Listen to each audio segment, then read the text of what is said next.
Ah! Ah, mais c'est vous! Ok. Bon, vous allez bien? Aujourd'hui, je vais vous faire une recette. Alors, vous allez voir, vous allez vous régaler. C'est une de mes recettes préférées. Je vais m'attaquer au curry japonais, ou plus communément appelé le katsukuri. Pour tout vous dire, c'est même une de mes meilleures recettes que j'ai jamais mangées. Et oui, je n'abuse pas. Par contre, pas de bras, pas de chocolat.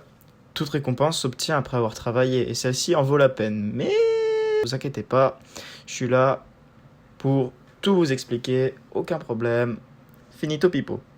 Et aussi, même si cette recette elle contient de la viande, il y a plein d'alternatives que je pourrais vous expliquer, alors vous inquiétez pas. Allez, vos couteaux sont affûtés, mains bien lavées, c'est parti! Dans un premier temps, je vais vous expliquer la recette. Elle est séparée en 3 parties. Le riz, qui sert de base au plat, et vous allez voir, ce n'est pas juste que de jeter le riz dans de l'eau bouillante. Ensuite, il y a évidemment le curry. Eh bah oui, hein, fais bien un curry. Mais celui-ci, il est assez spécial. On va faire comparer au curry, par exemple indien, qui sont faits à partir d'épices directement. Nous, on va faire un roux. Donc, comme dans la blanquette de veau, vous allez voir, c'est assez spécial. Ce curry aura une texture assez épaisse. Mais encore une fois, je me répète, ne vous inquiétez pas, il n'y a rien de bien compliqué. Je vous expliquerai tout. Oui, je vais tout vous expliquer. Même ce qu'est un roux. Alors, aucun problème, d'accord? Et enfin, la troisième partie, ce qui n'est toujours pas présente, et c'est pour ça qu'on appelle un katsukari, c'est un porc pané, mais avec une petite particularité, c'est une panure japonaise appelée la chapelure panko. Évidemment, je pense à vous, vous pouvez changer le porc si vous n'en mangez pas, et vous prenez du poulet ou de la dinde. Et si vous ne mangez pas de viande, vous prenez du tofu.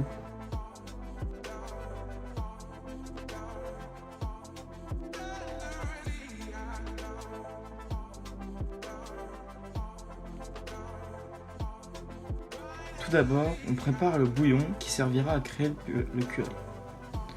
En premier, on commence par faire une marinade minute. Donc là, on prend 400 g de viande type bœuf bourguignon, donc une viande qui mijote. Évidemment, si vous avez un peu plus de temps, vous la faites quelques heures plus tôt, votre marinade, ça ne sera que meilleur.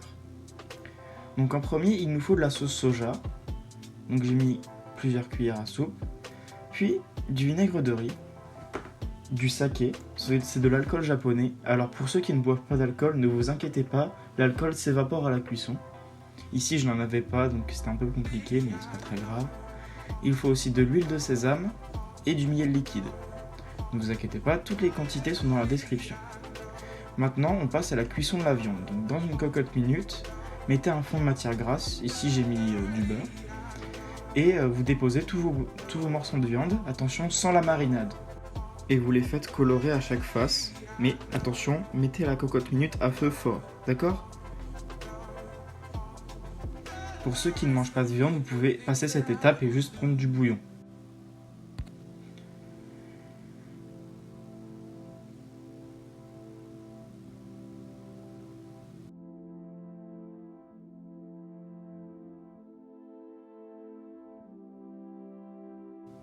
Puis, quand toutes les faces sont colorées, on fait ce qu'on appelle déglacer, c'est-à-dire on dépose tout le bouillon sur la viande.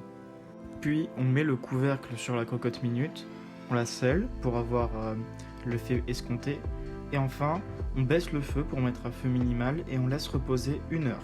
D'accord? Maintenant on va passer aux légumes qui seront dans le curry. Ici j'ai pris le plus basique, c'est-à-dire carottes, pour être aimable évidemment, et pommes de terre parce qu'on aime ça.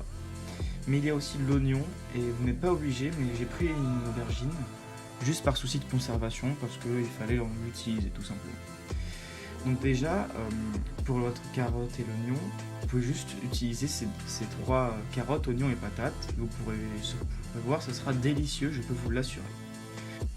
Après avoir magnifiquement épluché vos carottes et vos patates, il faut les découper. Pour les carottes, je les coupe en billets pour faire des petits morceaux qui iront bien en bouche. Mais vous pouvez faire exactement comme vous voulez, c'est à votre convenance.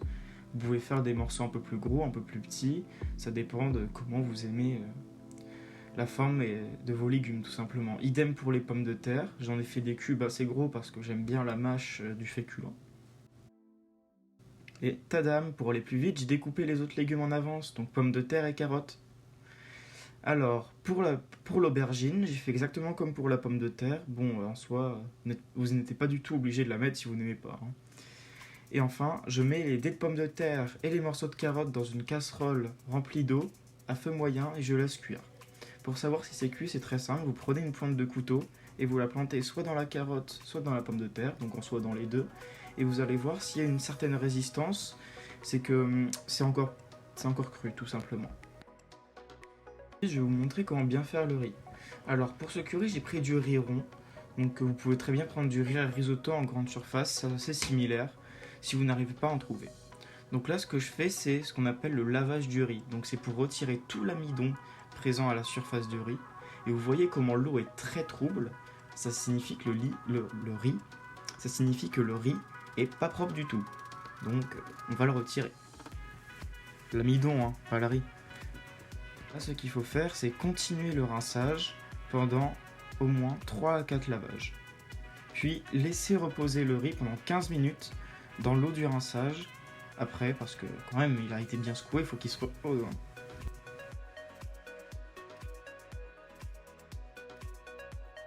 Pendant que le riz se la coule douce, nous, on va rentabiliser le temps en investissant en bourse. Non, pas du tout, nous on fait un curry.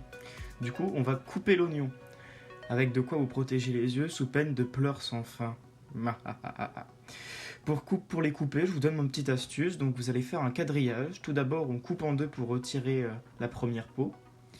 Mais attention, on laisse l'arrière avec les poils. Vous voyez les sortes de racines.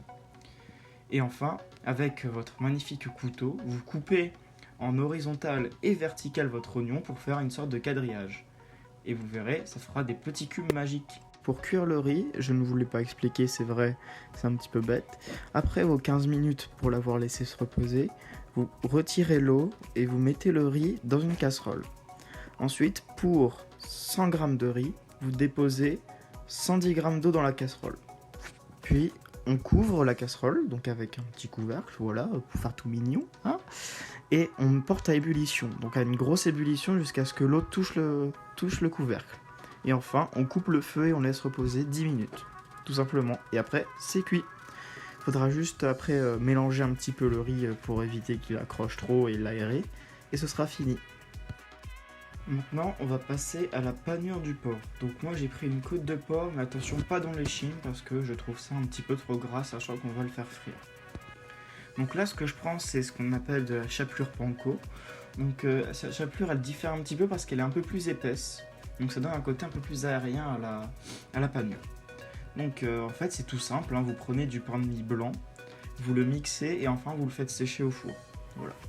Donc là, ce que je fais, c'est que je prends des œufs dans un bol, tout simplement, et je vais les battre pour après les utiliser. Je mets aussi de la fécule de pomme de terre. Et ce que je fais, c'est que je vais prendre ma côte de porc, la frapper pour l'attendrir, et enfin la tremper dans l'œuf, puis la farine, puis à nouveau dans l'œuf, et enfin dans la panure. C'est tout un procédé, mais ça en vaut le coup.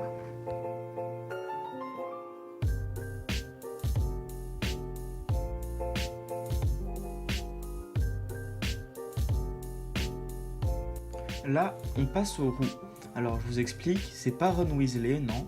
Un roux, c'est une pâte faite à partir de farine cuite avec du beurre en temps pour temps, c'est-à-dire en quantité similaire. Comme la béchamel, où l'on fait cuire de la farine avec du beurre puis qu'on délaye avec un peu de lait pour obtenir cette sauce qui est si connue, en France du moins, ici le nôtre diffère un peu car il sert de base de notre curry, donc on va y ajouter un tas d'épices. Il y a beaucoup de choses, mais c'est juste un bol avec des épices et de la farine, donc il n'y a rien de compliqué. Dans un bol, j'ai ajouté de la farine, du curry, du garam masala, de l'ail semoule, de l'oignon semoule, de la cardamome moulue. Voilà, ici on a mis tous nos ingrédients secs. Maintenant, dans une grosse casserole à feu vif, vous mettez votre beurre. On attend qu'il fonde, puis quand celui-ci est fondu, on déposera notre mixture d'épices et on mélangera.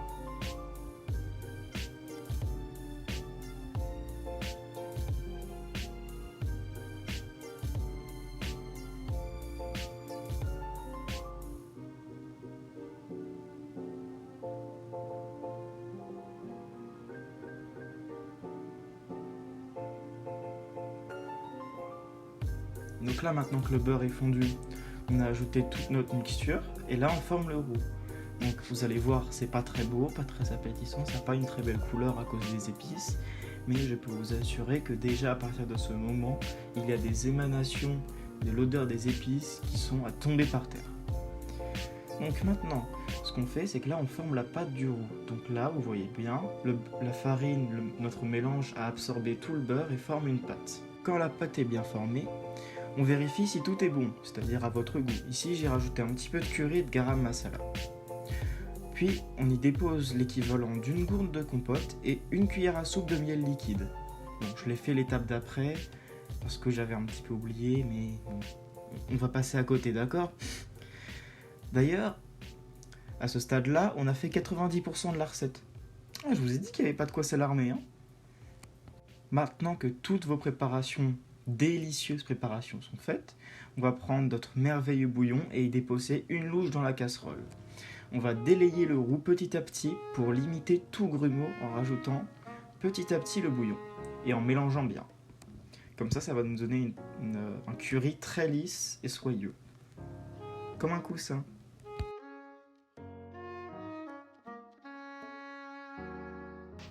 Là, maintenant qu'on a fait toutes nos magnifiques préparations, ce qu'on va faire, c'est passer à la cuisson du porc, c'est-à-dire la dernière étape avant le dressage, donc avant qu'on mange au final. Donc, pour la cuisson du porc, on va faire, comme je vous ai dit, du porc pané, donc il faut le cuire dans l'huile.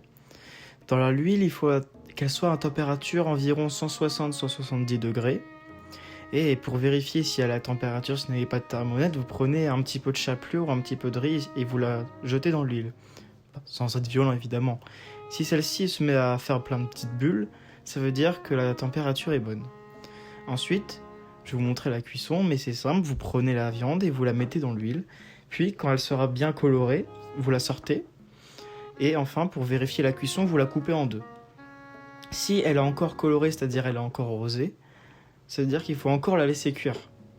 Car le porc doit être cuit à cœur. S'il est blanc à cœur, ça veut dire que la cuisson est parfaite et donc vous pouvez la manger. Aussi, petite note à apprendre, lorsque vous sortez votre porc de l'huile, notez à prendre du sopalin pour essuyer l'excédent d'huile. Cela fera une panure ainsi qu'une viande bien meilleure car on a retiré tous les excédents de gras. Maintenant, on va passer au dressage. Alors, je ne vous l'ai pas trop montré, mais vous le verrez sur mes magnifiques photos d'après. Alors, le dressage, tout simplement, c'est on fait l'assiette en 3 parties. Donc, on la divise en 2. La première partie à droite, on met le riz, et l'autre partie à gauche, on met notre curry. Et enfin, au-dessus, vous prenez votre viande de porc que vous avez coupée en petites lamelles, au-dessus de votre curry, pour avoir quelque chose de magnifique, pour avoir une sorte de lien entre le riz et le curry. Voilà. Et maintenant, ce sera prêt, vous pourrez déguster. Et voilà les loulous, c'était ma délicieuse recette de katsuokare. Oui, je sais, j'ai des grandes chevilles. En tout cas, j'espère que vous avez apprécié cette vidéo et que vous avez trouvé mes petites astuces assez utiles. Sur ce, n'oubliez pas de vous abonner à ma chaîne pour plus de délicieuses recettes et astuces de cuisine. Et si vous avez aimé cette vidéo, donnez-lui un pouce bleu, partagez-la avec vos amis et laissez-nous un commentaire avec vos petites suggestions pour vos propres variations de la recette, ça me ferait super plaisir. Merci de m'avoir suivi et à bientôt pour de nouvelles aventures culinaires et bon appétit!